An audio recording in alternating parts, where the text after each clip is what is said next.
नमस्कार किसान भाइयों, स्वागत है आप सभी का हमारे एक और नए वीडियो में। किसान भाइयों, अभी गेहूं की फसल लगभग 50 से 60 दिन की हो चुकी है और इस टाइम पर गेहूं की फसल में बालियां जो है ना बाहर निकलना शुरू हो चुके हैं।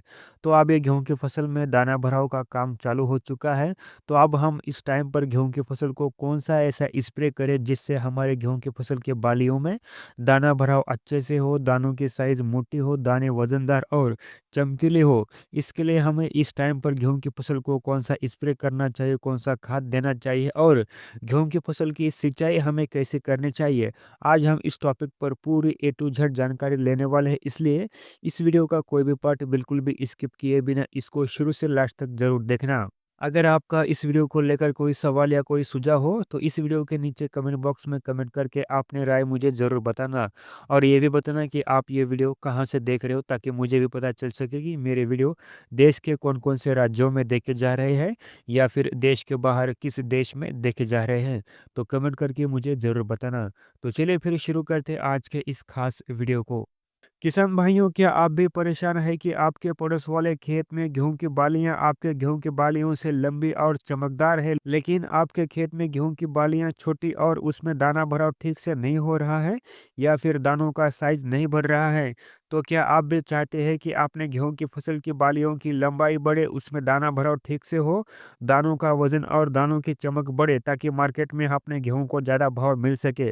तो किसान भाइयों, इस वीडियो को शुरू से लास्ट तक जरूर देखना। अगर आप इस वीडियो का कोई भी पार्ट स्किप करते हैं तो आप बहुत कुछ जानकारी मिस कर जाएंगे।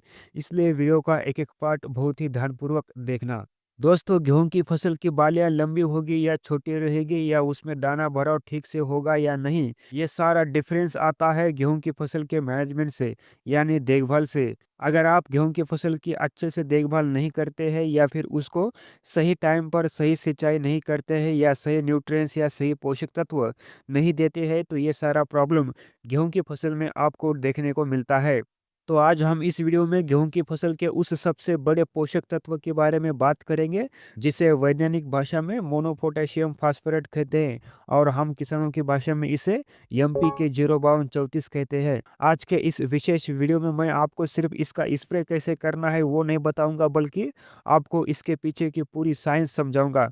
हम बात करेंगे फास्फोरस गेहूं की फसल में क्या काम करता है, पोटैश गेहूं की फसल में क्या काम करता है और आप कैसे अपनी लागत को 10% कम करके मुनाफे को 30% ज़्यादा बढ़ा सकते हैं।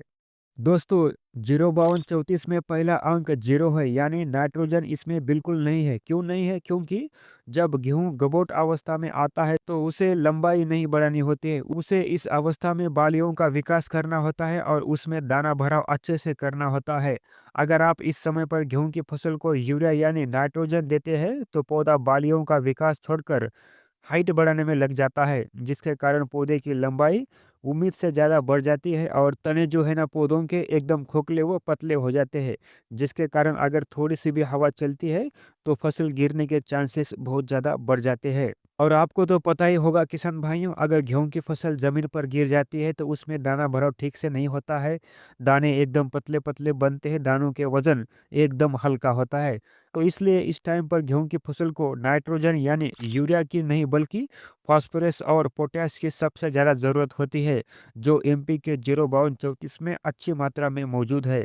इसमें मौजूद फास्फोरस ये पौधों के जड़ों को इस कदर फैला देता है कि जड़ें एकदम जमीन के अंदर गहराई तक जाते हैं और वहां से नमी खींचकर बालियों के आखिरी सिरे तक पहुंचाती है, जिसके कारण बालियों में दानों की संख्या बढ़ जाती है, दाने मोटे बनते हैं। आपने अक्सर सुना होगा कि काफ़ी किसान बोलते हैं हमारे गेहूं की फसल में दाना भराव ठीक से नहीं हुआ है, हमारी फसल के बालियों में ऊपर के 4-5 हिस्से खाली रह गए हैं, उसमें दाना भराव हुआ ही नहीं।